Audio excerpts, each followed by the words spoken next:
Hi, I'm Rob the Frugalist, and today we're going to look at cleaning the glass window of your log burner. You may have noticed that it gets sooted up quite a lot, and obviously it'll look nicer clean. So you may have also heard, and this is what I've heard, is that just through water, some ash, paper towel or newspaper can be used in the process. So we're going to have a look at that right now. Okay, so here's the culprit. And you can see what kind of condition it's in. It needs a clean. In short, if you have a little look at this, you can kind of scratch a bit away, but you don't want to be doing that all the time. So we're going to use this and the ash in here to see how it goes. Before we get going, you'll notice that if you look online, there is quite a lot of material out there talking about how the soot's caused by inefficient burning. And while that's true, you're never going to have a perfectly efficient fire. It's just not in the nature of fire to burn that way unless you can have like a blue flame. For those of you who've used Bunsen burners before, you've got the yellow flame and you've got the blue flame. The yellow flame, if you don't put your hand over it, but if you did, you'd end up with soot on your hand almost immediately. That's what it is. Now, you don't tend to get fires without the yellow flame, so there's always going to be a sooty residue. Now, if your fire is smouldering a lot, that's not good. That's going to get dirty a lot faster. You're going to need to have your chimney swept a lot more frequently.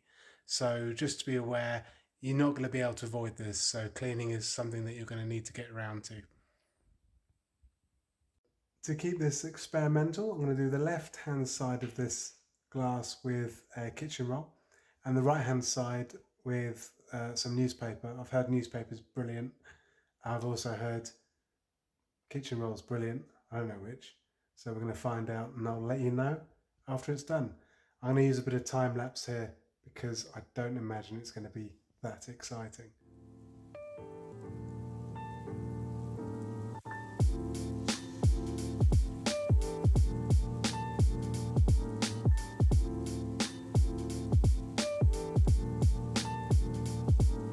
So this is the halfway phase. You can see I've done this side using a kitchen roll. Seems to have gone okay. It's not as easy as people have advertised. Yeah, but you can see it's a lot cleaner, and that's what the difference is. Now we're going to try the newspaper.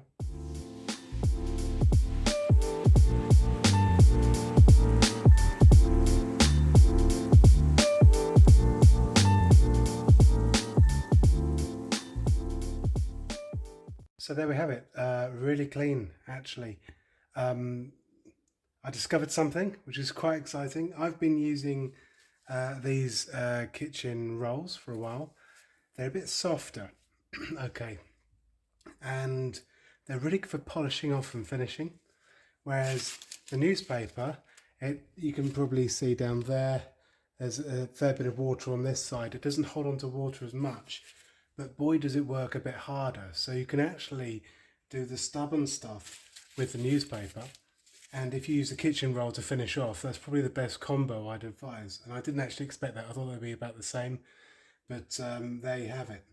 Now you'd be wondering why ash is so good for this. Well, it goes back to a couple of things. The ash is very fine abrasive particles, number one. Number two, it's quite alkaline, and you use ash to create lye, L-Y-E, and that's a major ingredient of soap. So it's no surprise that it has some kind of cleaning properties on it too. So there you go. You can see it's pretty good compared with what it was before. So in summary, newspaper is really good for the stubborn stains and to polish it off to make it look really nice, the kitchen roll. So if you use them both, I think you're probably onto a winner there. Obviously, you want to see more videos like this, please do like and subscribe and you'll get notification when the next one comes out. Thanks very much for watching, and I really do hope this was useful for you. I found it really interesting, especially with the two different paper types having different effects. I really didn't expect that, so I get some fun too. Okay, cheers, bye.